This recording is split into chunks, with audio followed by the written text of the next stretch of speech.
शिव तत्व को साक्षात्कार करने के लिए योग के स्थानों का वर्णन। सूत जी बोले, हे ब्राह्मणों, संसार के कल्याण के लिए इस समय मैं योग के स्थानों को संक्षेप में कहूंगा। गले से नीचे और नाभि से ऊपर एक बालिस्त की दूरी पर तथा नाभि के नीचे आवर्त में और दोनों भौहों के मध्य में योग के स्थान कहे गए हैं। सभी प्रकार के अर्थ और ज्ञान का प्राप्त हो जाना ही योग कहा गया है। शिव जी की कृपा से उसमें हमेशा एकाग्रता होनी चाहिए। भगवान की कृपा से जो ज्ञान प्राप्त होता है उसको ब्रह्मा आदि देवता भी कहने में समर्थ नहीं है। योग शब्द से ही निर्वाण अर्थात महेश्वर शिव का लोक प्राप्त हो कहा गया है। उसका हेतु ऋषियों का ज्ञान है जो शिव की कृपा से ही प्राप्त होता है। ज्ञान से इंद्रियों के विषयों को रोककर पाप को जला देना चाहिए।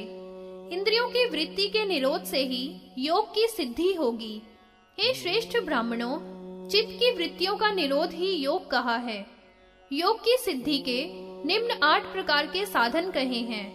प्रथम यम, दूसरा नियम, तीसरा आसन, चौथा प्राणायाम, पांचवा प्रत्याहार, छठा धारण, सातवां ध्यान तथा 8वां समाधि। परम तपस्या ही यम कहा जाता है। हे योगियों में श्रेष्ठ मुनियों, अहिंसा सबसे पहला यम का हेतु है। इसके बाद सत्य, अस्तेय, ब्रह्मचर्य, अपरिग्रह आदि भी यम के हेतु हैं। यहाँ तक कि नियम का मूल भी यम ही है, इसमें कोई संशय नहीं है। अपने सामने ही संसार के सभी प्राणियों को समझना ही अहिंसा कही है, जो आत्मज्ञान की सिद्धि को देने वाली है। देखी हुई, सुनी हुई, अनुमान की हुई, अनुभव की हुई तथा दूसरे को भी पीड़ा पहुंचाने वाली न हो, ऐसी कही हुई बात को सत्य कहते हैं। ब्राह्मणों के लिए अश्लील बात न कहना तथा दूसरों के दोष जानकर भी न कहना चाहिए। अपने ऊपर या दूसरे के ऊपर आई हुई मुसीबत में भी किसी का धन न लेना ही संक्षेप में अस्तेय कहा गया है तथा मन से, कर्म से, वाणी से भी लेने की इच्छा न करें, ऐसा वेदों का आदेश है। मन, वाणी और कर्म से मैथुन में प्रवृत्ति न रखना ही यतियों को और ब्रह्मचारियों को ब्रह्मचर्य कहा है। यह बात वैखानस तथा जिनके पास पत्नियां नहीं हैं, ऐसे महात्माओं को विशेष रूप से पालन करने को कही है। सपत्नी गृहस्थी को भी इसका पालन बताता हूँ। उनको तो केवल अपनी पत्नी के साथ विधि पूर्वक मैथुन करना तथा अन्यों की पत्नियों से अपनी निवृत्ति मन, कर्म और वाणी से करनी चाहिए, ऐसा स्मृतियों को बताया धर्म है। विधि पूर्वक अपनी ही पत्नी से संभोग करके स्नान करना चाहिए, ऐसा सद्गृहस्थी भी आत्मयुक्त ब्रह्मचारी कहा गया है।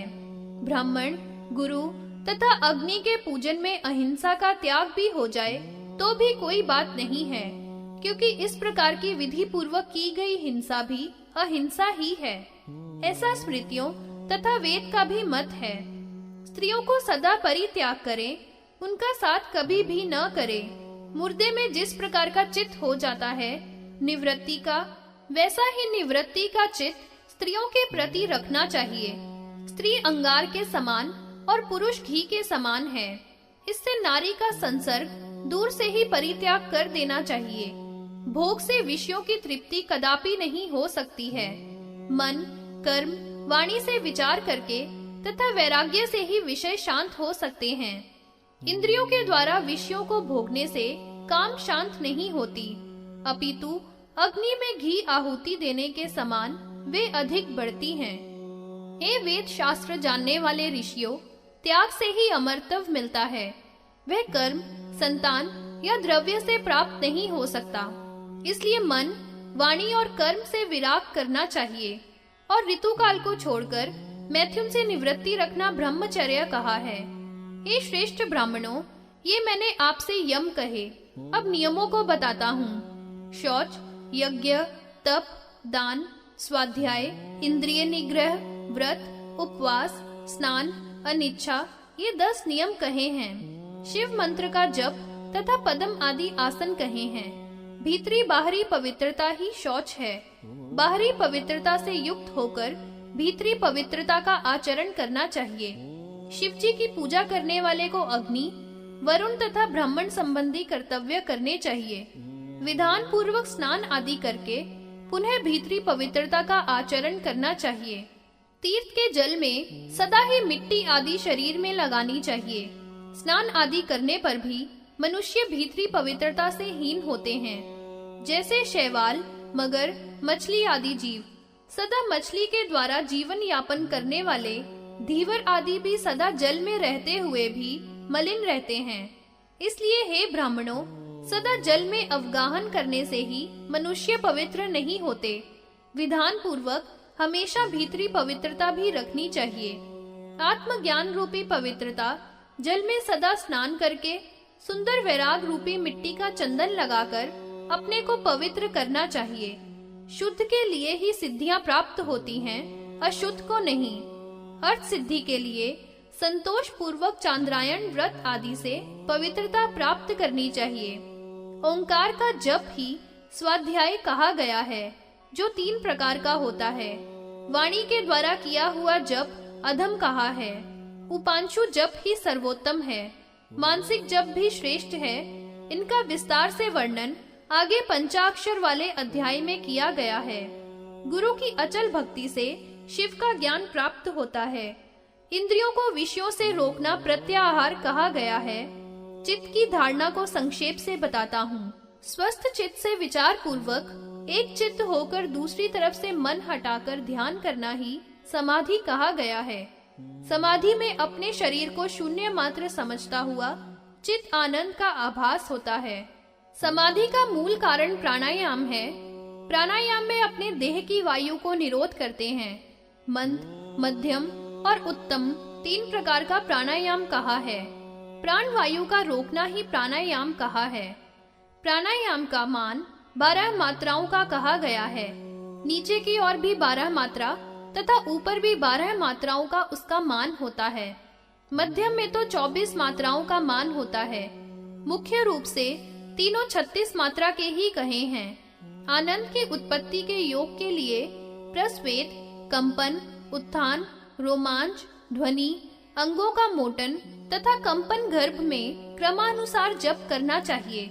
न्याय पूर्वक योग का सेवन करता हुआ स्वस्थ पने को प्राप्त करता है। जैसे जंगल का मतवाला सिंह, हाथी तथा 8 पैर वाला शरप नाम का पशु स्वस्थ घूमते हैं, वैसे ही योगी भी निर्द्वंद विचरते हैं। योग के अभ्यास से व्यसन नहीं लगते। इसका अभ्यास करते हुए मुनि लोगों को मन और वाणी से उत्पन्न दोषों को जला देना चाहिए। बुद्धिमान लोग प्राणायाम से भली भांति दोषों को नष्ट करते हैं तथा श्वास के द्वारा उन्हें जीर्ण कर लेते हैं। प्राणायाम से ही दिव्य शांति, प्रशांति, दीप्ति तथा प्रसाद आदि सिद्धियों को साथ लेते हैं। हे द्विजो, इन चारों में प्रथम शांति कही गई है। सहज ही आए हुए पापों को नष्ट कर देना ही शांति है। भली प्रकार वाणी के द्वारा संयम करना अशांति है। प्रकाश को दीप्ति कहा गया है। बुद्धि के द्वारा सभी इंद्रियों को तथा वायु को भी वश में करना प्रसाद कहा गया है। इन चारों में प्रसाद तो अपने अंदर ही होता है। इसमें प्राण, अपान, समान, उदान, व्यान, नाग, कूर्म, कुकुर, देवदत्त, धनंजय आदि 10 पवनों को भी जीतना पड़ता है। प्रयाण करती है, इससे वायु को प्राण वायु कहते हैं। आहार आदि क्रम से जो वायु नीचे की तरफ जाए वह अपान वायु है। व्यान नाम की वायु अंगों में व्याधियां पैदा करती हैं तथा ऊपर की ओर चलती हैं। मर्मों को जो झकझोरती हैं वह उदान नाम की वायु कहती हैं। अंगों को जो समान रूप से ले जाती हैं वह समान नाम की वायु है। उद्गार को नाग नाम की वायु कहा है। उन्मीलन को कूर्म कहा है। भूख लगने वाली वायु को क्रिकर कहते हैं। जम्भाई वाली वायु को देवदत्त कहा है। बड़ी भारी आवाज करने वाली वायु को धनंजय कहते हैं। वह मरने पर भी रहती है। इस प्रकार ये 10 वायु प्राणायाम से सिद्ध की जाती हैं। शांति आदि चारों सिद्धियों में प्रसाद चौथी है। विस्वर, महान, मन, ब्रह्मा, चित्त, स्मृति, ख्याति, ईश्वर, मति, बुद्धि, इनको महत नाम वाला कहा गया है। और ये बुद्धि प्रसाद तथा प्राणायाम से सिद्ध होते हैं। सभी द्वंद्वों में जो सिवरी भाव है उसे विस्वर कहा जाता है। सभी तत्वों में सर्वप्रथम पैदा होने से दूसरा महान कहा है। हे ब्रह्म को जानने वाले मुनियों, जो प्रमाण में छोटा है उसे मनन करने के कारण मन कहा है। बड़ा और चौड़ा होने से ब्रह्म कहते हैं। सर्व कर्मों को भोग के लिए जो चुनता है उसे चित्ती कहा है। सभी संबंधों को स्मरण करता है, इससे स्मृति कहा है। ज्ञान आदि के द्वारा अनेकों की व्याख्या करता है, इससे उसे ख्याति कहते हैं। सभी तत्वों का स्वामी, सभी कुछ जानने वाला ईश्वर कहा गया है। मनन करती है तथा मानती है, इससे मति कहते हैं। अर्थ का बोध कराती है तथा बोध करती है, इससे उसे बुद्धि कहते हैं। इस बुद्धि के प्रसाद से प्राणायाम सिद्ध होता है। यम का पालन करने वाला आदि में सब दोषों को जलाकर प्राणायाम करता है। धारणा के द्वारा पातकों को प्रत्याहार से जला देना चाहिए। विषयों को विष के समान जानकर ईश्वर के गुणों का ध्यान करना चाहिए। समाधि द्वारा प्रज्ञा को बढ़ाना चाहिए। स्नान करके अष्टांग योग को क्रम पूर्वक करना चाहिए। विधिवत योग सिद्धि के लिए आसन प्राप्त करके आत्मा को देखे।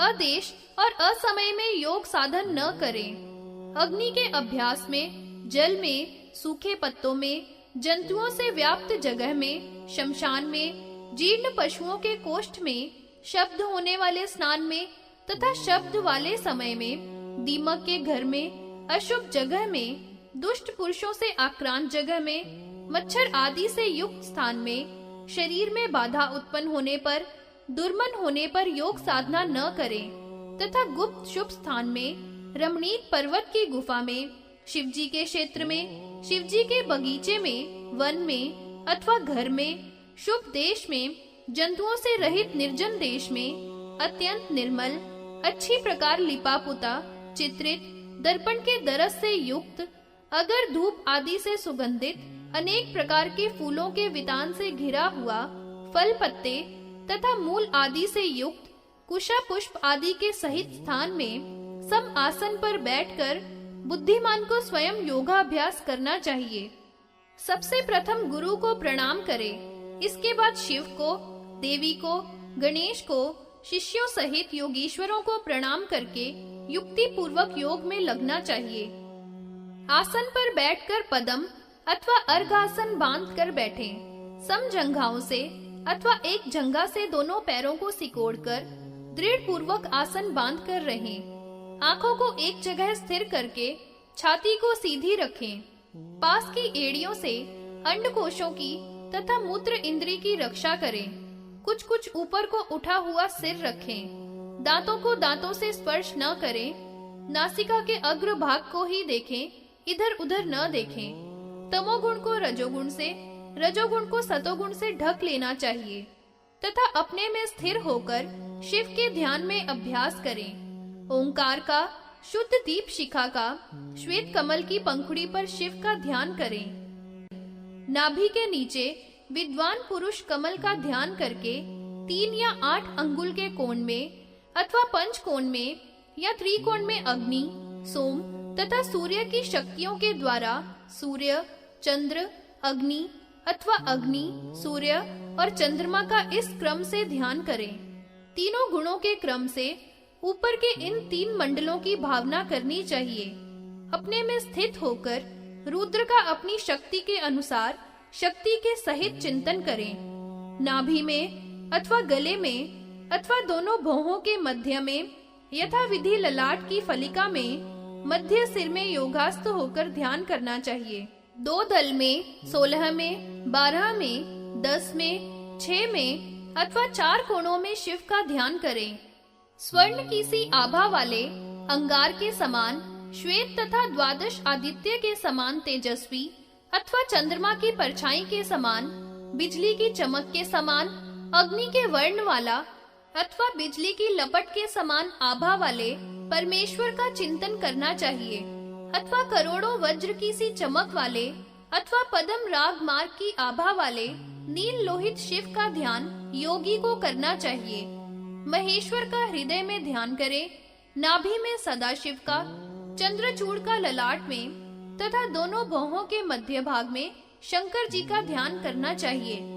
निर्मल, निष्कल, ब्रह्म, शांत, ज्ञान के साक्षात स्वरूप, लक्षण रहित, शुभ, निरालंब, अतर्क्य, नाश और उत्पत्ति से रहित कैवल्य, निर्वाण, निश्रेयस, अमृत, अक्षर, मोक्ष, अद्भुत महानंद, परमानंद, योगानंद, हे उपायों से रहित, सूक्ष्म से भी सूक्ष्म, शिव स्वयं जाना जाए ऐसे न जाने गए परम ज्ञान के स्वरूप अतीन्द्रिय, अनाभास, परात्पर तत्व, सब उपाधियों से अलग, विचार पूर्वक ज्ञान से ही जानने योग्य अद्वैत रूप महादेव को हृदय रूपी कमल में चिंतन करना चाहिए। नाभि में सदा शिव का, सर्व देवताओं के ईश्वर के रूप में चिंतन करें। देह के मध्य में शुद्ध ज्ञान में शिव का ध्यान करें। क्रमशः छोटे, मध्यम तथा उत्तम मार्ग विद्वान पुरुष को कुंभक के द्वारा अभ्यास करना चाहिए। बुद्धिमान पुरुष 32 रेचक को हृदय और नाभि में समाहित करके कुंभक के द्वारा देह के मध्य में शिव का स्मरण करे और इस प्रकार का एकाकी भाव पैदा करे कि जिससे रस की उत्पत्ति होवे। रस की समान स्थिति में ही ब्रह्मवादी विद्वान आनंद मानते हैं। द्वादश धारणा आदि के द्वारा समाधि में जब तक स्थित रहता है तब तक आनंद उत्पन्न होता है, अथवा ज्ञानियों के संपर्क से पैदा होता है, अथवा प्रयत्न से शीघ्र या देर में पुनः पुनः लगने से ज्ञान प्राप्त होता है। गुरु के द्वारा बताए जाने पर अभ्यास करते हुए भी नाश को प्राप्त होते हैं।